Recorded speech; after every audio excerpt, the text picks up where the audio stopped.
예. 자, 이번 시간에는 지난 시간에 이어서 이제 농도에 대해서 설명을 할 건데요.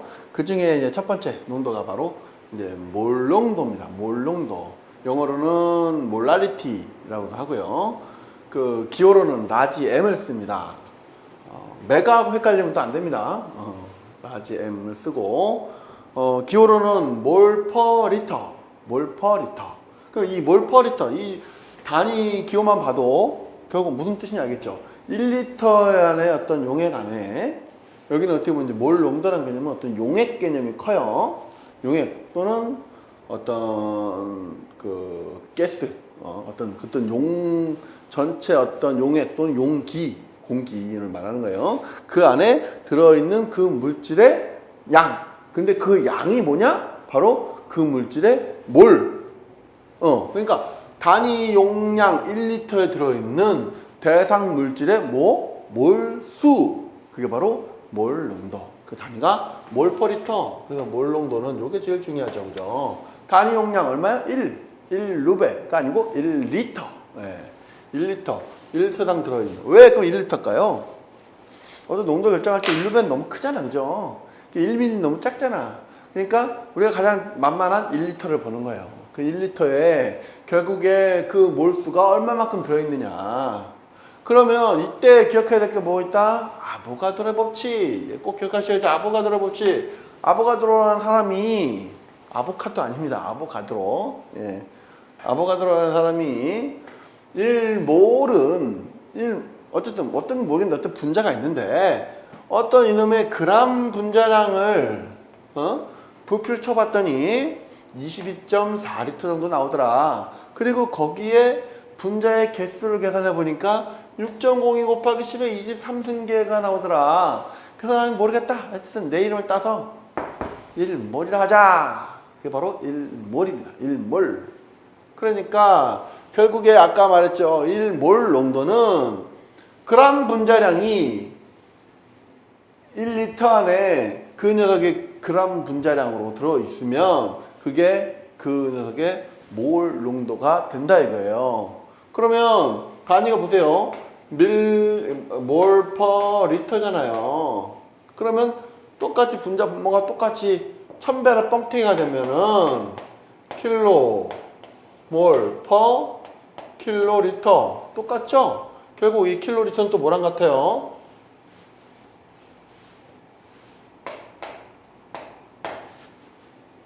똑같은 얘기입니다. 이거나 결국에 똑같은 몰 농도다.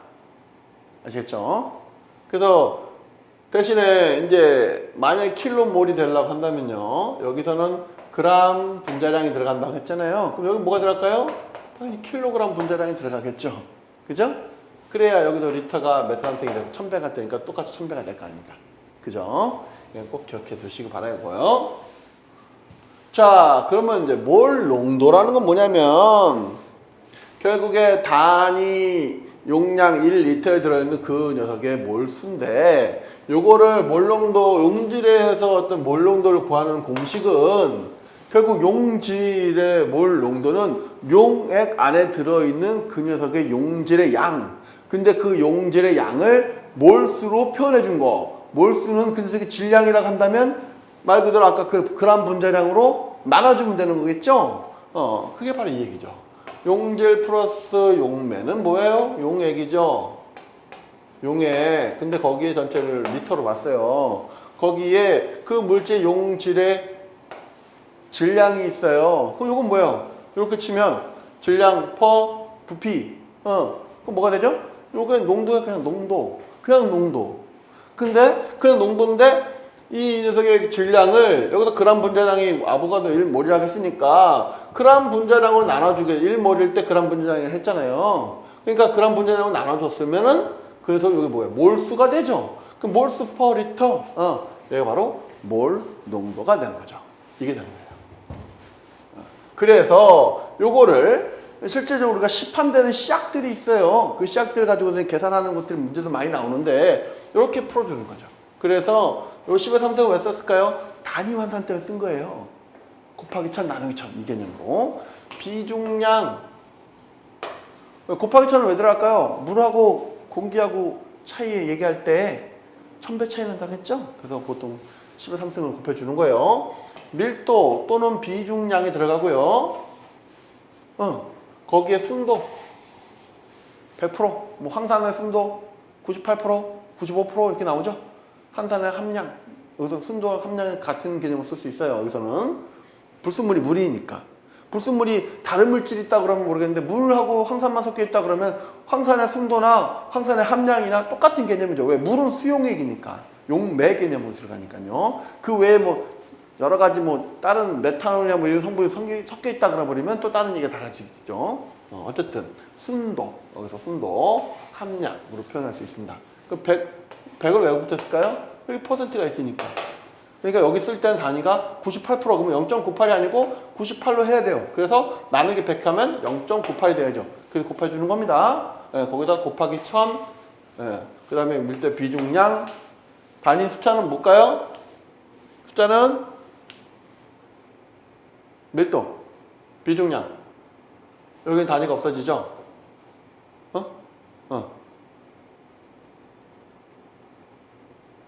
단위가 뭐가 될까요?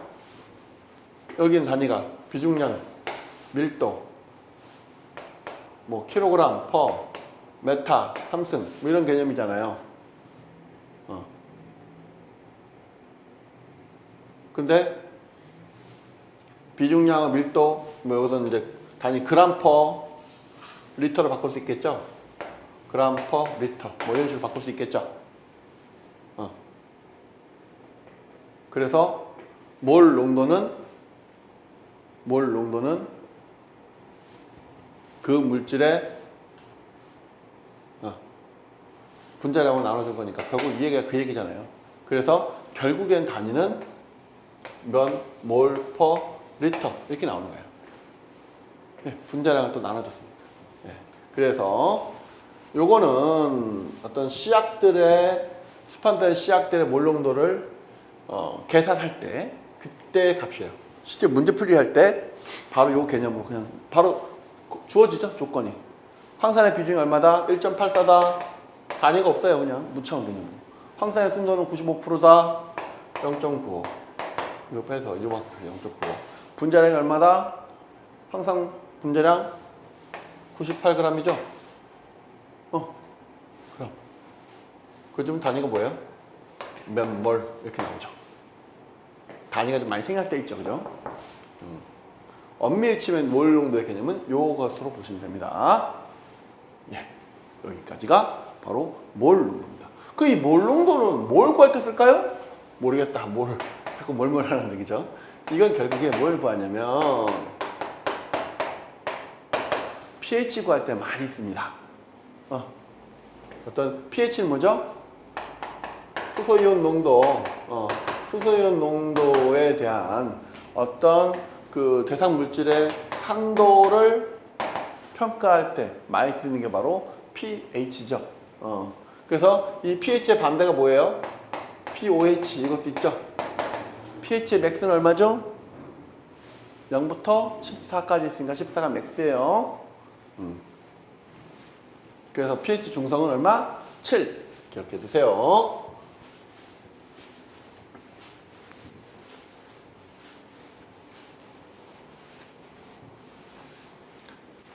자, 그 다음에 나오는 게 이제 규정 농도. 규정 농도라는 얘기는 흔히 말하는 노르말 농도라고 많이 부르죠.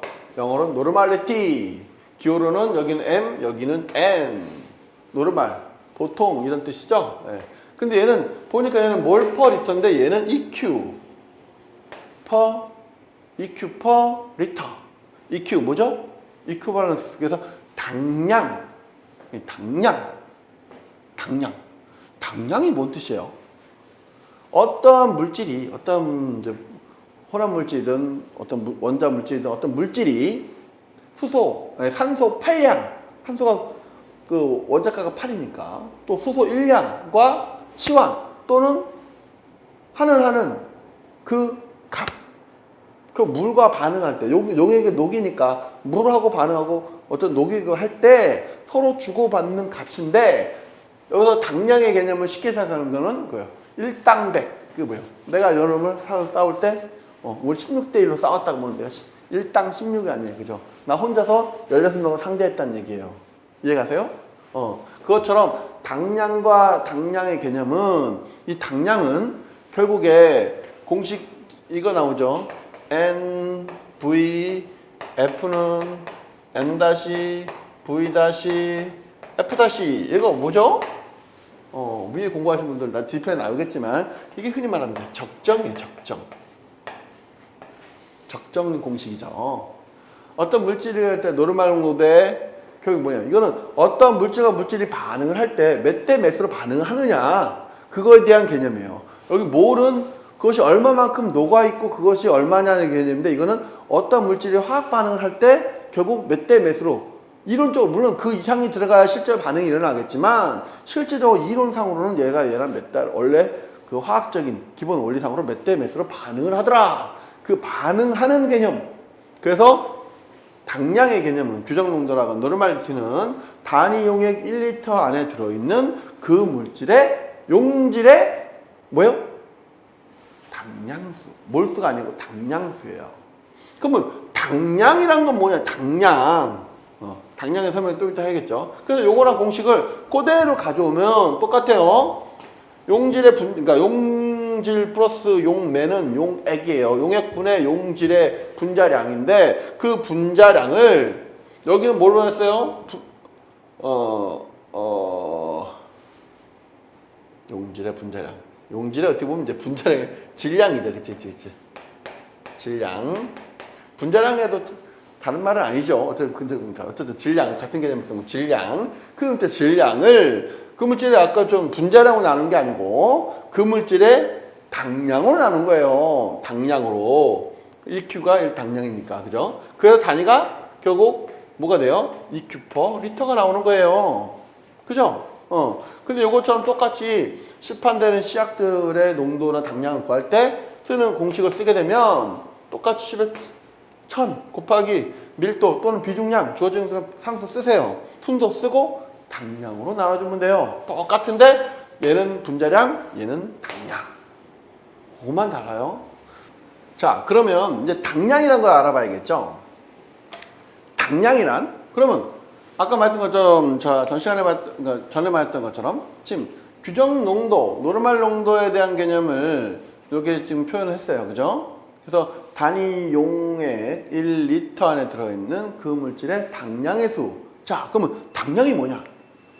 당량을 어떻게 구하냐?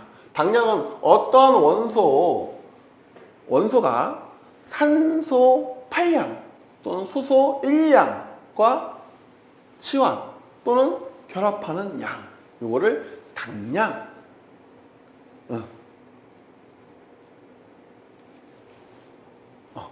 그래서 그 그람 당량, 거기다가 이제 그람 당량이라 하면 당량에 그람 붙인 거, 킬로그램 당량은 킬로그램 붙인 거예요. 기호를 붙인 거예요. 자, 그러면 그러면 당량을 또 어떻게 구하느냐? 그 물질이 뭐냐에 따라 달라져요. 그래서 그 물질이 원자 또는 라디칼처럼 그 이온 상태로 존재할 때, 그때는 그 녀석의 원자량을 원자가로 나눈 거예요. 대표적인 게 칼슘. 자, 칼슘 2 플러스 2가죠, 2가. 2가의 당량, 그러니까 칼슘 2 플러스. 칼슘 이온의 당량은 얼마냐? 원자량. 원자량이죠. 원자량은 얼마예요? 40이에요. 그람 붙이면 그람 당량. 그람이 될 거고, 킬로그램은 킬로그램 되겠죠. 그죠? 자, 그러니까 원자량이 얼마냐면 40이에요. 근데 가스는, 원자가는 2가. 그래서 나누면 당량은 20g 되는 거죠. 20g 당량.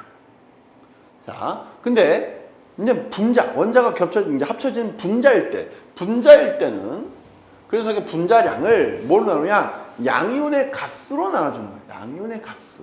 그래서 양이온의 가스는 여기서 대표적인 CaSO4, 황산 칼슘. 네, 황산 칼슘의 당량. 황산의 지금 분자량을 기억하셔야죠. 자, 황산 칼슘에서 칼슘은 아까 얼마요? 40. 황은 얼마? 32. 산소는 얼마? 16. 거기다 몇 개? 곱하기 4. 네. 더하면 얼마? 136.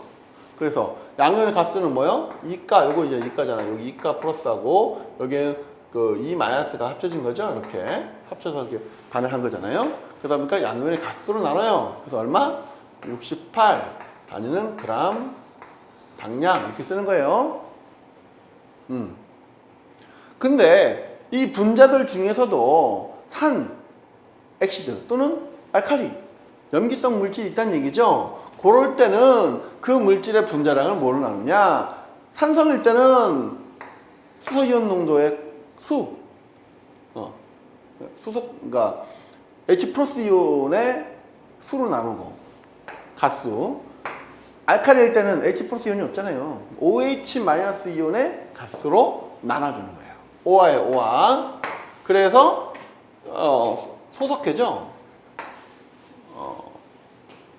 CaOH2 수산화칼슘 분자량이 얼마일까요? 40에 16, 17 곱하기 2 하면 얼마죠? 34 합치면 74. 당량이 몇 개요? 여기 이가 얘는 두 개지만 여기 OH 마이너스가 두 개 있으니까 마이너스 2가 똑같죠? 여기서는 양이온의 가스로 해주면 더 쉽죠. 여기 OH니까 여기는 OH니까 OH 마이너스의 수를 해야죠. OH 마이너스가 몇 개요? 두 개 있죠. 네, 그래서 2를 나눠주는 겁니다. 수산화칼슘은 알칼리니까 그죠? 그래서 74 나누기 2는 37 g per EQ 이렇게 쓰는 겁니다. 알겠죠? 근데 산화제나 환원제는 뭐예요? 자기가 남들을 산화시키거나 환원시키는 애를 산화제 또는 환원제라 부르죠. 그래서 그런 물질들은 분자량을 주고받은 전자의 수로 나누는데 뭐 산화제, 환원제 많이 써야지만 실질적으로 이제 이건 수질 쪽에서 COD 실험할 때 보면 과망간산 칼륨 같은 KMnO4 이런 것들이 있어요. 요거 분자량이 158입니다. 주고받은 개수는 보통 5개입니다. 그래서 요거는 31.6. 요거는 그냥 외워버리세요 그냥. 많이 안 나옵니다. 산화제, 환원제 같은 경우. 근데 일반적으로는 거의 요 세 가지가 거의 주로 당량을 계산하는 문제로 많이 나올 겁니다.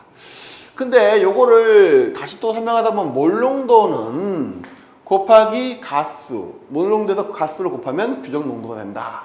근데 실제로 개념상으로 봤을 때는 어떻게 보면 가수가 여기 붙었기 때문에 몰농도가 되는 거 원래는 이 몰농도는 규정 농도 곱하기 가수가 몰농도가 되는 거죠. 근데 이 개념은 뭐냐면요. 여기서 말씀 몰농도 곱하기 가수랑 규정 농도라는 얘기는 황산이 1몰일 때 황산 같은 경우는 H2SO4잖아요. 그럼 얘는 H 플러스 이온이 두 개가 있는 거예요. 그 다음에 SO4 마이너스 이온이 H2SO4니까 여기는 2 마이너스가 되는 거죠. 네. 이렇게 반응을 하는 겁니다. 여기 두 개가 이렇게 반응하는 거죠. 그러니까 역시 그러니까 얘는 산성이니까 양이온의 가스로 하는 거고 얘가 두 개가 있죠. 그래서 황산 1몰일 때 가스를 곱하면 노르말 농도로 계산할 때는 2노르말이 돼요. 황산은. 근데 염산 같은 경우 HCl 볼까요? 얘는 H 플러스 이온하고 Cl 마이너스 이온이 합쳐진 거죠. 1대 1대 1이죠. 그죠? 원래 반응식은 이렇게 써줘야죠. HCl 같은 경우는 HCl은 H 플러스 이온 Cl 마이너스 이온 이렇게 되죠. 1대 1로 반응하죠. 그러면 얘는 뭐예요? 1몰 농도가 1노르말 농도가 돼요. 일가 물질들은 규정 농도나 몰 농도나 같습니다. 근데 2가 이상 되는 애들은 단위크 값이 나오니까 반이 되겠죠. 이해가세요? 그래서 몰 농도에다 값을 곱한 규정 농도라는 개념은 계산을 하기 위한 개념으로 설명하시면 돼요. 원래 의미상으로 봤을 때는 거꾸로 돼야 맞아요. 예. 그래서 일가인 분자량의 몰 농도는 일가인 분자는 몰농도와 규정농도가 같다. 이것도 기억을 해두시고, 흔히 이 몰농도는 언제 때 구한다? pH를 계산할 때 구한다. 꼭 기억해 두세요. pH 계산할 때 반응식을 통해서 계산합니다. 이거는 뒤편에서 나중에 이제 pH 구하는 문제를 나왔을 때 같이 풀어보도록 하겠습니다.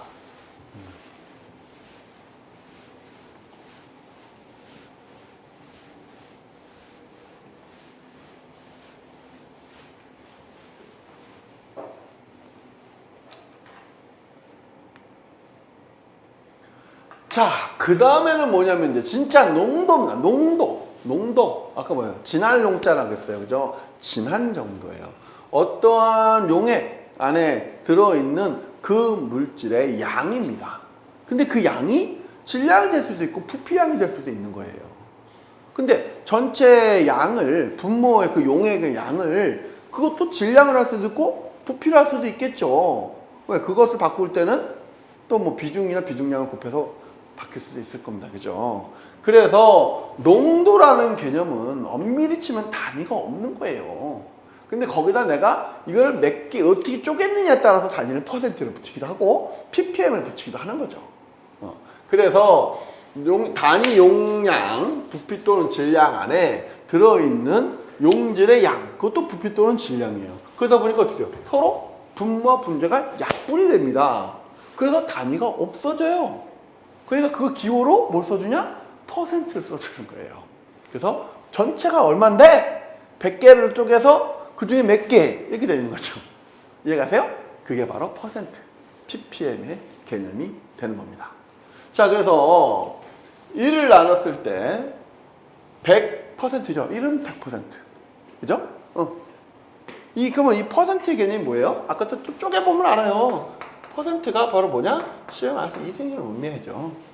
퍼밀, 얘는 10의 마이너스 3승을 의미해요. 그러니까 얘랑 곱해주면 1이 되죠?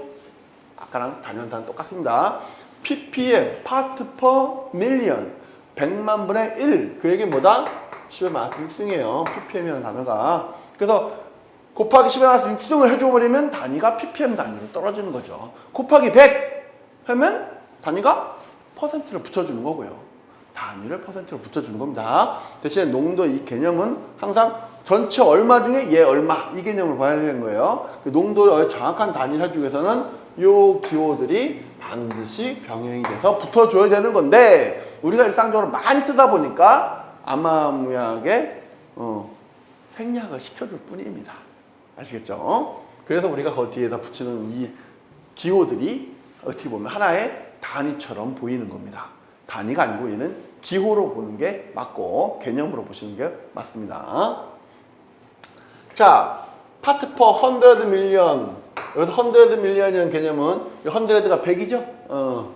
그래서 ppHm은 여기서 100배 차이 납니다. 10의 2승 차이 나요. 그 다음에 ppb, 파트 퍼 빌리언. 여기서까지 얼마죠? 10의 3승 차이 납니다. 이거 기억해 두시면 가능할 겁니다. 그래서 기억해야 될 건 뭐예요? 1%는 얼마요? 10,000 ppm. 반드시 기억하셔야 됩니다. 1%는 10,000 ppm. ppb로 치면 10의 7승 ppb가 됩니다. 여기서는 10의 3승이니까요. 그죠? 1%는 10의 7승 ppb입니다. 10의 4승 ppm입니다. 아시겠어요? 그 뒤에 뭐가 붙을까요? 일반적으로 붙는 거 볼륨 퍼 볼륨.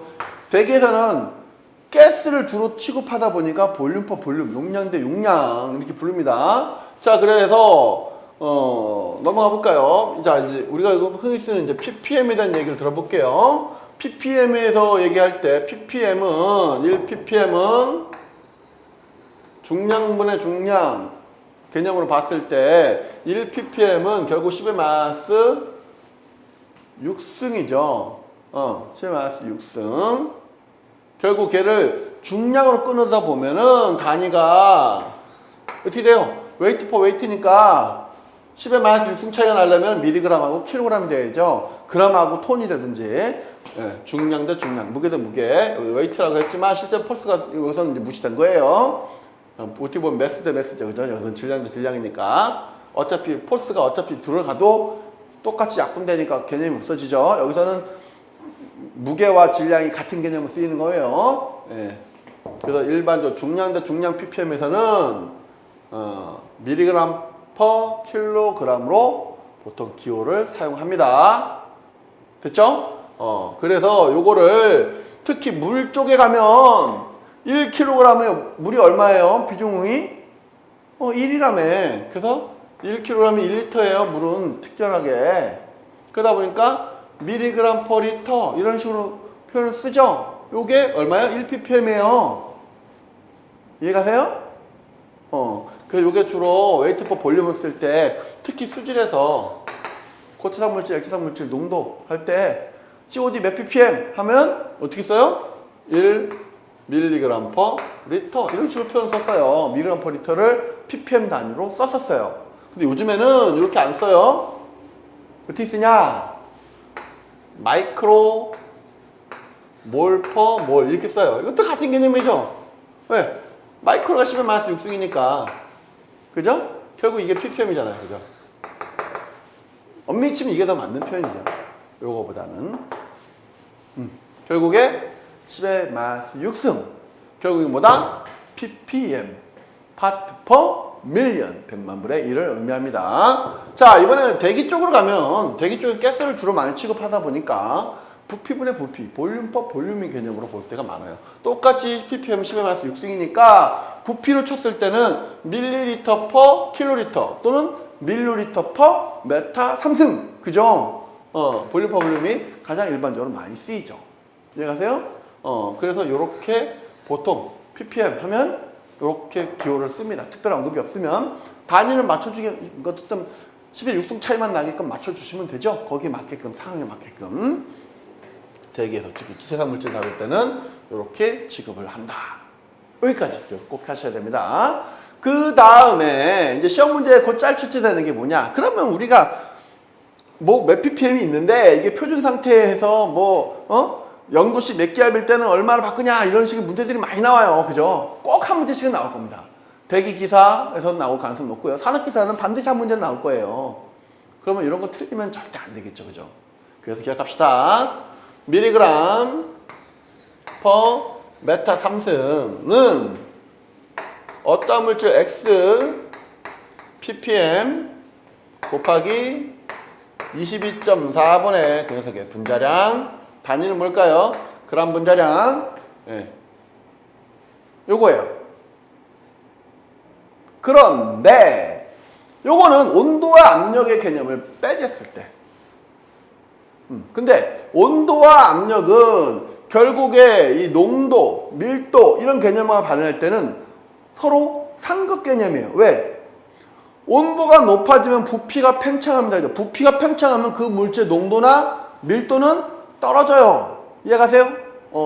그렇기 때문에 온도와 압력은 서로 대각선으로 작용합니다. 이해가세요?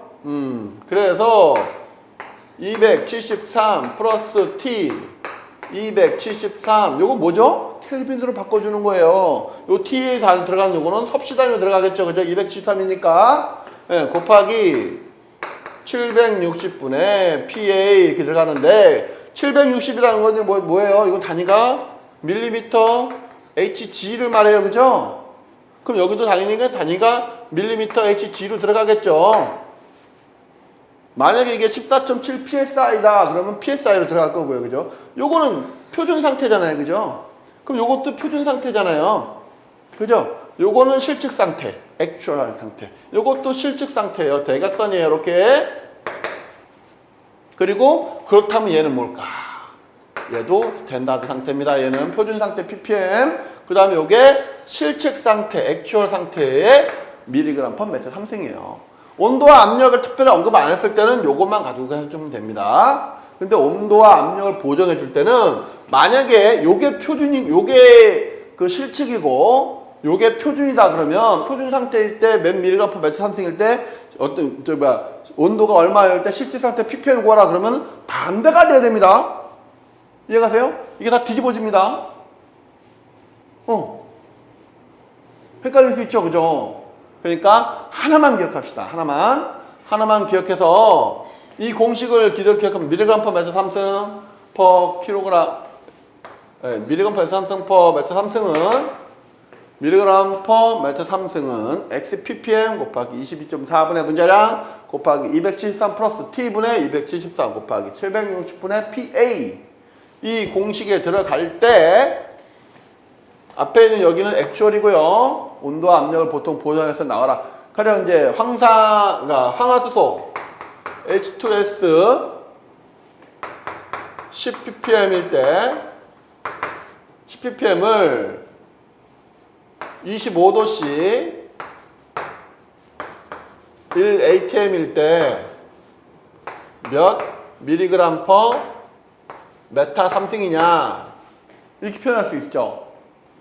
근데 만약에 이 문제가 되면요 어떻게 될까요? 여기 놓고 퍼주면 되죠. 황화수소가 그러니까 자 10ppm 썼으니까요 10ppm 써줘요.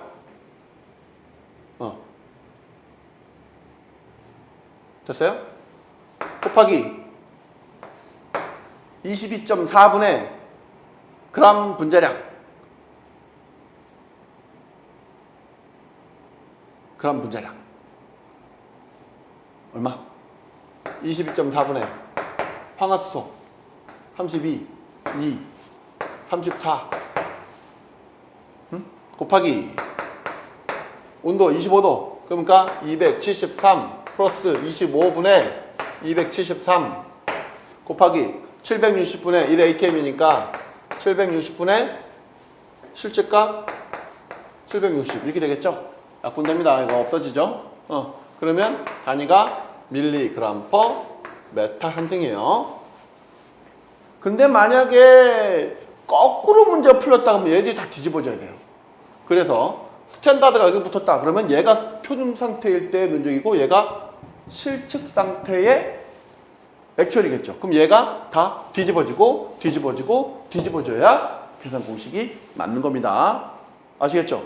문제를 잘 보셔야 돼요. 얘가 실측 상태냐 표준 상태를 물어보는 거냐. 그래서 계산 문제는 웬만한 패턴은 이제 이런 패턴으로 출제가 됩니다.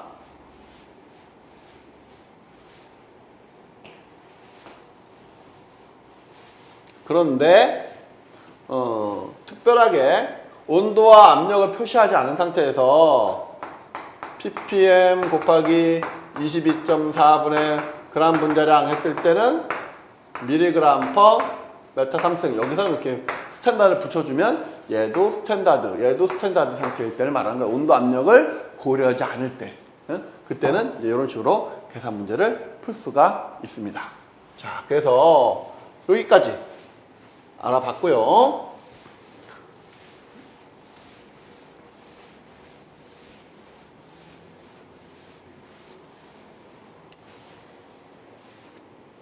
지금까지 이제 어떤 환경의 가장 기초가 되는 어떤 그 각 차원배에 대한 정리 그리고 그 차원에 따른 어떤 우리 암기해야 될 부분 가장 기본적인 이론적인 부분에 대해서 간단하게 언급을 해봤어요.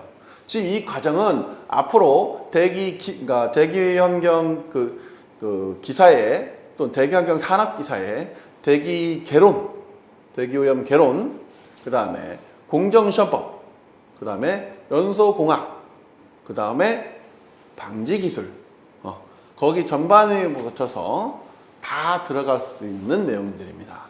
특히 이런 농도나 이런 것들은 실험과 밀접하기 때문에 공정시험법에서 많이 출제가 되고요. 그 다음에 어떤 그 분자의 계산이나 이런 부분들 연소공학, 방지기술에서도 많이 적용됩니다. 그러니까 그 부분들에 대해서 같이 이제 뒷변에서 이제 앞으로 많이 나올 겁니다. 그래서 뒤에 풀다가 만약에 이해 안 되는 부분 있으면 다시 앞으로 백해서 이 내용들을 다시 한번 보시고요. 계속 봤던 거 한 번 봤다고 끝나지 마시고 계속 반복 학습을 하는 게 제일 중요합니다. 그리고 절대로 여러분들이 지금 보고 계신 교재가 세상에서 가장 좋은 교재다라고 생각을 하셔야 됩니다. 그게 무슨 얘기일까요? 제가 글을 잘 썼다는 얘기일까요? 아닙니다. 제가 아무리 뛰어나면 뭐합니까? 그죠? 제가 뛰어난 건 제가 뛰어난 거죠. 여러분이 뛰어난 게 아니지 않습니까? 그죠? 중요한 거는 나를 가리키는 사람이 서울대 출신이고 MIT 박사고 이건 중요하지 않습니다. 왜? 내가 그 사람이 아니기 때문에 그렇죠. 그 사람이 뛰어나다고 해서 날 잘 가르치는 건 아닙니다. 그죠? 중요한 거는 어떤 사람이 누군가 뭘 가르칠 때 그 가르치는 받는 사람이 실력이 향상되고 늘어나야 되는 거죠. 그게 물론 가르치는 사람도 똑똑해서 더 많은 걸 가르쳐주고 더 좋은 걸 가르쳐줘서 그 사람이 실력이 향상될 수도 있죠. 그게 어떻게 보면 가장 베스트이긴 한데, 때로는 가르치는 사람이 부족할 수 있습니다. 하지만 자기가 시행착오했던 부분들을 통제로 해서 자기와 비슷한 수준의 사람들의 실력을 끌어올릴 수 있다면 그게 어떻게 보면 저는 더 나은 방법이라고 생각합니다. 그래서 아무리 그러니까 시중에 나가 보시면 이 대기 환경 관련된 이 이론 관련 책들이 무지하게 많습니다. 또 그뿐만 아닌가요? 인터넷 보면 얼마나 많은 정보들이 떠다닙니까? 그 많은 정보들, 그건 내게 아닙니다. 그럼 누구 거죠?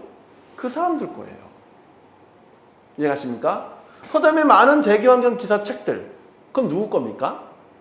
그건 그 사람들, 책을 썼던 사람들 겁니다. 여러분 게 아니에요. 그럼 여러분 건 뭘까요? 지금 갖고 계신 그 교재가 지금은 제 겁니다. 이해가세요? 왜? 처음 제가 썼으니까 제 겁니다. 하지만 그 책을 여러분 걸로 만드시는 거는 여러분 몫입니다. 앞으로 이 분야에 계속 공부를 하고 계속 활동을 하시고 계속 이 일을 해나가실 때 하다 보면 막힐 때가 가끔씩 나와요. 저도 가끔씩 맨날 떠들고 했던 내용들도 가끔씩 까먹었습니다. 망각의 동물이다 보니까. 그러면 어떤 책을 보느냐?